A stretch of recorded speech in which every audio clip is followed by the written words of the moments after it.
So with the XS10 coming out in a couple of weeks, Fujifilm's marketing department has sponsored a bunch of professional photographers to shoot with the camera and share their straight out of camera images. The videos are all marked SOOC, straight out of camera, and people are getting some really great results. This is nothing new to you if you've used Fujifilm cameras in the past, and the JPEGs really are fantastic. The film simulations are just amazing. And I thought this might be a good time to talk about that and maybe share my workflow, show you what you can do with straight out of camera images using a Fujifilm camera, and tell you some of the pros and cons of that approach. All right, let's get to it. Can you really just shoot JPEG? I mean, if you read any photography forum online, watch videos on YouTube, everyone will say RAW, RAW, RAW. You should only ever shoot RAW. Why would you be so crazy as to shoot JPEG? That's not exactly true. JPEG images are merely images that have already been processed by the camera. So if the camera does processing that you like and it looks good, there's not really a lot of reason to use RAW at that point. I know this doesn't work for people who do a lot of retouching, maybe portrait photographers and that kind of thing, but for a lot of us shooting street, shooting family stuff, the JPEGs are pretty amazing, and you actually have quite a bit of control over how they look in the camera. And the Fujifilm simulations really are as good as everyone says they are. There is a bunch of beautiful looks in there with a lot of options for customizing them. And it's not like you can't edit a JPEG later in Photoshop or Lightroom. You certainly can. You may not have the latitude that the RAW file gives you.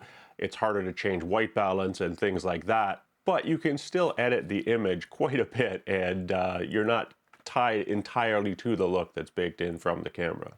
So why would you want to shoot JPEG? What are the advantages of doing so?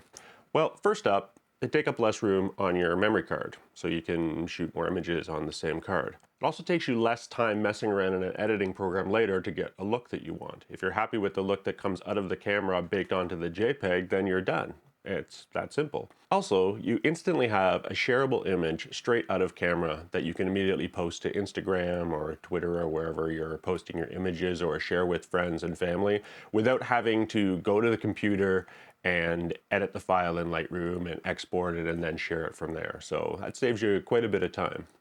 But I think one of the biggest benefits of shooting JPEG, of using the Fujifilm simulations, is that if you're using a film simulation that you like and you have it adjusted the way that you want it to be in the camera, then you're actually seeing essentially your final image through the viewfinder at the time you push the shutter. And this is amazing. It doesn't sound like much, but think about it. Mirrorless cameras have allowed us to do this. The workflow before used to be that you would look through an optical viewfinder, either on a film camera or a digital SLR, and compose your scene, but you weren't seeing the actual final image, you were seeing the actual scene in front of you.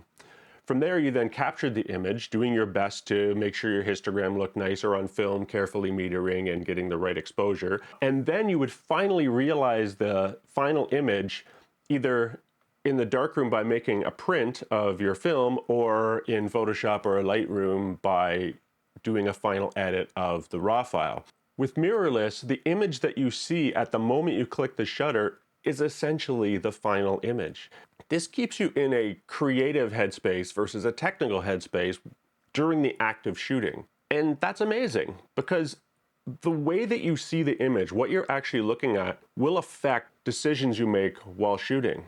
How you see the scene affects how you interpret the scene. Seeing a scene in black and white is very different than looking at that same scene in color. Seeing one that has maybe some old film vibe look to it will change the way that you see that scene and interact with it versus something that's more modern. This is a big benefit of shooting JPEG on a mirrorless camera, especially the Fujifilm one, since the film simulations are so nice.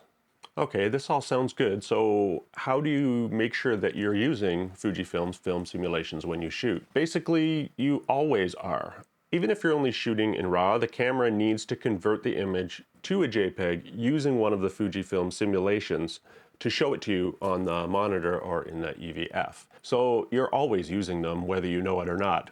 When you have your camera set to standard, you're using Fuji's Provia film simulation. If you only shoot RAW, when you import the image into Lightroom or Photoshop later on, the JPEG file that the camera was using as a preview will be discarded, and you'll just have to edit your RAW file. But you can choose to shoot RAW plus JPEG, and then you'll have both. To convert a RAW file in camera, you push the play button to bring up your images. Once you've got the image selected that you'd like to adjust, you push the Q button. Pushing Q brings up this RAW conversion menu, and here you have the choice of pretty much all of your JPEG controls available for you. You make the adjustments in here. To see what you're looking at, you press the Q button again and it shows you a preview. Sadly, the little thumbnail to the side there does not update. You have to keep pushing the Q button to check your results as you go. But you can change the film simulation, you can change your contrast settings, you can change all kinds of stuff in here and generate a new JPEG in camera. When you're finally happy with your edits, you just push the Q button a second time and it will save the JPEG to your camera's memory card. So it's cool that you can do this in the camera one image at a time, but what if you want to do a whole bunch of RAW images? Is there a way to batch that? And there is. Fuji has a piece of software called the Fujifilm X RAW Studio, and I'm going to show you where to get that and how to download it and set it up, and then how I use it in my workflow. Here we go. You can find it on the Fujifilm website. Just navigate to the software section, find the X RAW Studio download, click on that, and by scrolling to the bottom of the page, you can click the download link and get that and install it. So once you install the program and start it up, this is what you'll see. It's a super simple interface. If you look under preferences, there's only two. You can adjust the preview quality and you can adjust what your histogram looks like, and that's it. Otherwise, it's what you see is what you get. So what I like to do is sort my photos from the shoot in another program like Capture One or Lightroom, and then put these selects in their own folder, navigate to that folder, and open that up here in RAW Studio. So you'll see your available images at the bottom of the screen. There's a few visualization options here. You can choose to show JPEGs and TIFFs as well as RAW files. You can also choose to show images that were shot with the camera you have connected or with any other Fujifilm camera. You also have some sorting options here, and you have rating options. You can choose to rate your images here. I would usually do this in another program though, but you can do it here. One thing about the way that this program works is that it has to be connected to the camera that took the images you'd like to process. The processing does not happen in the software, it actually happens in the hardware of your camera. That's what makes this so powerful, but it also makes it a little bit annoying because you have to actually have the camera that you shot the images with in order for RAW Studio to process them. Once you're ready to start editing, you have the side panel that shows you all the options that you can change.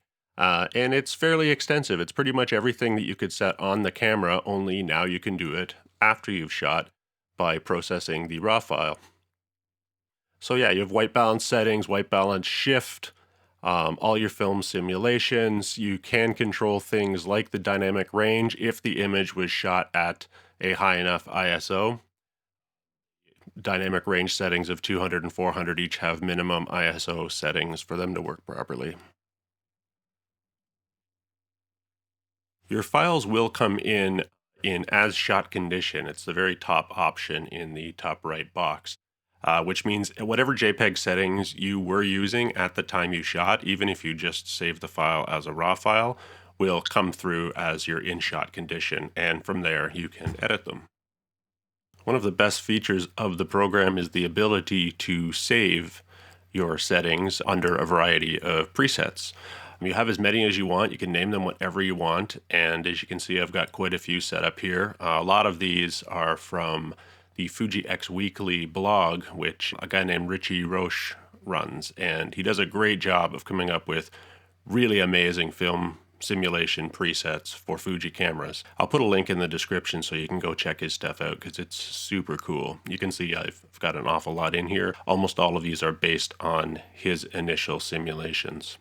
A thing you've seen me do just a moment ago was to hit that zeroed preset that I have at the bottom. And what I've done is I've saved out one preset that just uses Provia with every other setting flat. And it gives me a nice starting point. If I don't want to start with the as shot photo, I can start with a zeroed one and create a fresh look from there. Another convenient feature of XRAW Studio is the ability to copy your conversion settings and paste them to as many other images as you would like. So here I've just copied the settings from one image and pasted it over onto another one. When you're ready to export your files, just select the images you'd like to export, right-click and hit Convert. This will apply all of your settings to those images and output them as JPEGs. They will show up in the same folder where the RAW files were. To create your own presets from scratch, I start with a zeroed file and then go through and make the changes that I think will look nice. In this case, let's pick Pro Neg High, make maybe some changes to the exposure. We'll give it some grain, bump up its color chrome effect.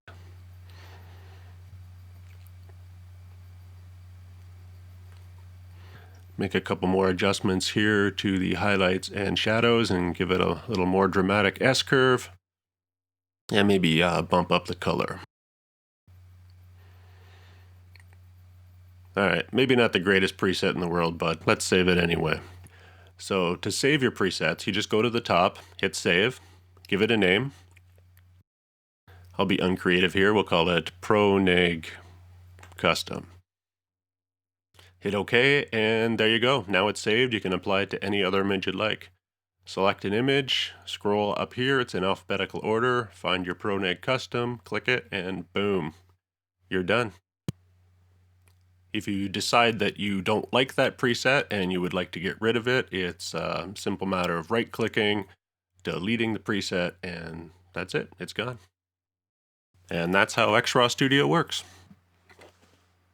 So once I've exported from XRAW Studio, I'll sometimes take the images into Lightroom or Capture One, as you see here, just to do a few final tweaks and sort of finish the image off. XRAW Studio is good for broad strokes, but it's not great for fine tuning, so this is a good place to do that. So I bring my JPEGs into here and maybe do a quick correction to exposure or contrast, just simple things to get the image looking the way that I want. There's also some things you can't do in XRAW Studio, such as adding a vignette, so this is where I would do that. The other thing I like to add in post is grain. I don't love the film grain. It comes out of the X-T3. I think it's better out of the X-T4, but the X-T3s looks a little fake. Capture One does a much nicer job, so if I want grain in my images, I would usually add it here. And when I'm done, I just quickly re-export out of Capture One or Lightroom, and I've got my final image. So when shooting, you have a few options of how to store your files. First up would be shooting JPEG only. The advantages of shooting JPEG only are you do not need to use XRAW Studio. Your files are good to go out of the camera to do whatever you'd like to do with them. It will also take up a lot less room on your memory card and on your computer storage. There are some disadvantages to this approach though. One, you don't have the RAW file if you ever decide that you do need it. And two, there's no way to adjust the JPEGs using the camera's built-in film simulation engine.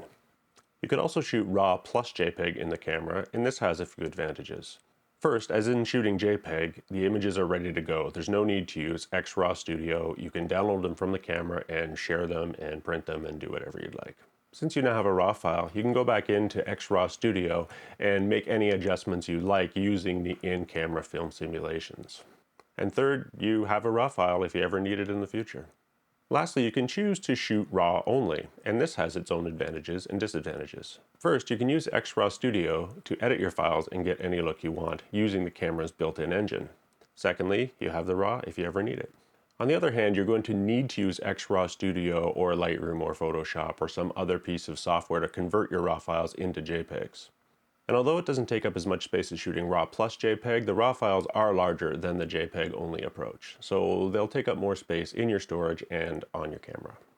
I realize that Capture One and Lightroom and some other software packages will do their best to copy the looks of the various film simulations in the camera, and for the most part they look pretty good. I think I like Capture One's the best, but they're not the same as the images that come out of the camera. Maybe I'll do a comparison video on that and show you guys. There's just something about the look of the images that comes out of the camera that I really, really like, and I can never quite get it to look the same when I'm editing in Capture One or Lightroom. And so that's how I like to use JPEGs when I'm shooting with a Fujifilm camera. I really like X-Raw Studio, like the flexibility that it has, that I can save my looks, that I can hunt the internet for recipes or experiment and make up my own. I have a lot of fun with it. I really like just selecting a look and then going out and shooting with that look and letting me see the world through that lens, so to speak. I think that's a lot of fun. It reminds me of shooting with film a little bit. And while it seems like I'm just creating an unnecessary obstacle, those type of obstacles can really spark your creativity and let you see the world in a different way. So if you haven't tried shooting with these as your final image, I highly recommend it. It's a lot of fun, and I think you'll be surprised at the great stuff you can get. So let me know in the comments if you use the Fujifilm JPEGs and what you do with them, what your workflow is like, what your favorite recipes are, that kind of thing. I'd really like to hear. And please remember to like and subscribe. There's a ton of new videos coming up about Fujifilm cameras, particularly the XS10. Also going to do some new street photography POVs and share more of these workflow tutorial tip type of videos too. So thanks so much for watching, and we're done. Go out and shoot. See ya.